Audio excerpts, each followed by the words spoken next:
কলকাতার জনপ্রিয় অভিনেত্রী মিমি চক্রবর্তী। সম্প্রতি শোনা যাচ্ছে তিনি মা হচ্ছেন, তবে তা বাস্তবে নয়। নিজেকে ভিন্ন আঙ্গিকে ক্যামেরার সামনে উপস্থাপনা করতে দক্ষ তিনি। ইতিমধ্যেই অনেক রোমান্টিক ঘরানার সিনেমায় কেন্দ্রীয় চরিত্রে অভিনয় করেছেন এই অভিনেত্রী।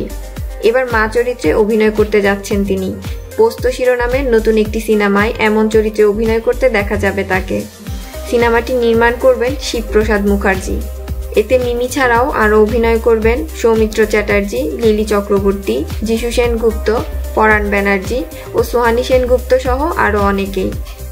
আগামী 4 ডিসেম্বর সিনেমাটির শুটিং শুরু হবে এবং আগামী বছর মে মাসের দিকে মুক্তির পরিকল্পনা রয়েছে বলে নির্মাতা জানান। 2012 সালে বাপি বাড়ি যা ছবি দিয়ে টলিউডে অভিষেক ঘটে মিমির। এরপর একই বছর মুক্তি পায় তার অভিনীত বোঝে না সে বোঝে না শিরোনামের সিনেমাটি। মিমি অভিনীত সর্বশেষ মুক্তিপ্রাপ্ত সিনেমা গ্যাংস্টার। আমাদের চ্যানেলের সঙ্গে থাকার জন্য সকলকে ধন্যবাদ। এক্সক্লুসিভ সব নিউজের জন্য আমাদের চ্যানেলটি সাবস্ক্রাইব করুন।